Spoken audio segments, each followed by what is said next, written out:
എത്രത്തോളം ക്രൈസിസിലാണ് ജോലി ചെയ്യുന്നതെന്ന് അറിയാം അല്ലേ? ഏതൊരു സംഭവം ഉണ്ടായാലും ഇവർക്കൊക്കെ അറിയാം, എന്തെങ്കിലും ഒരു സംഭവം ഉണ്ടായാൽ അതിന്റെ യാഥാർത്ഥ്യമാണ് ബന്ധപ്പെട്ടതെങ്കിൽ അത് ബി തന്നെയായിരിക്കും പോകുന്നത്. പിന്നെ ബി അല്ലാതെ മറ്റാരെയും നമ്മൾ അന്വേഷിച്ച് കണ്ടുപിടിച്ചാലും അത് പോലീസിനെ സ്വാധീനിച്ചു, അല്ലെങ്കിൽ ഒരുപാട് അങ്ങനെയുള്ള നെഗറ്റീവ് ക്യാമ്പയിൻസുമാണ് നടക്കുന്നത്. ഇങ്ങനെയുള്ള വലിയ നോബൽ പ്രൈസ് ജേതാക്കളോ മെക്സാസെ അവാർഡൊന്നും നേടാൻ വേണ്ടി എഴുതുന്നതല്ല ഞാൻ പറഞ്ഞത്. ജസ്റ്റ് റെക്കോർഡിങ്, നമുക്ക് എഴുതാൻ കഴിയുന്ന ഭാഷയിൽ എഴുതുക. അതുപോലെ ഒരു 100 പുസ്തകം വായിക്കുന്നതിന്റെ അറിവ് കിട്ടും. നമ്മൾ ഒരു യാത്രയിൽ നിന്ന് പഠിക്കാൻ കഴിയും.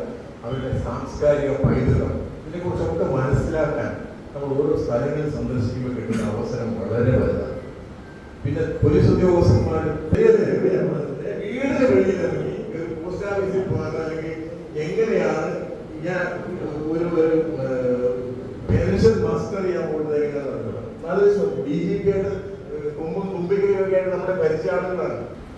അത് റിട്ടയർമെന്റ് എന്ന് പറഞ്ഞാൽ 56 വയസ്സായപ്പോൾ റിട്ടയർ ചെയ്യണം. അത് കഴിഞ്ഞാൽ ഈ സമൂഹത്തിലുള്ള ആളാണ്, ഈ സമൂഹത്തിൽ ജീവിക്കേണ്ട ആളാണ്. തിരുവനന്തപുരത്ത് ചികിത്സയ്ക്ക് വന്ന ഒരു DGP-ക്ക് അറിഞ്ഞുകൂടാ CGHS ആളുകളാണ്. പക്ഷെ അവര് സൊസൈറ്റിയായിട്ട് ചേർന്നല്ല പോയത്. അവര് സൊസൈറ്റിയിൽ 12 എന്തെങ്കിലും ഒരു ആവശ്യത്തിന് ആരെങ്കിലും വിളിക്കണമെങ്കിൽ നമ്മളാരെങ്കിലും വിളിച്ചെങ്കിൽ മാത്രമേ നടക്കുള്ളൂ. അല്ലാതെ ഒരു സമൂഹത്തിലെ ഒരാളായിട്ട് ഇഴുകി ചെയ്താൽ നമ്മളെ കൊണ്ട് കഴിയില്ല എങ്കിൽ പിന്നെ നമ്മൾ ആ സമൂഹത്തിലെ ഒരു ജീവിയാണ് പറഞ്ഞത് നല്ല അർത്ഥമുണ്ട്. ഇതെല്ലാം മനസ്സിൽ വെച്ചുകൊണ്ട് അതിനോട് ഞാൻ പറയുന്നത് എഴുതാം. എല്ലാവർക്കും അനുഭവം, എൻ്റെ അനുഭവം വേറെ ലോകത്തിൽ വേറെ ഒരാൾക്കും ഉണ്ടാവില്ല. വേറെ ഒരാളുടെ അനുഭവം എനിക്കുള്ളത്. അല്ലെങ്കിൽ രാജ്യത്തിന്റെ ഭാവി, നമ്മുടെ സമൂഹത്തിന്റെ ഭാവി, കുടുംബങ്ങളുടെ ഭദ്രത,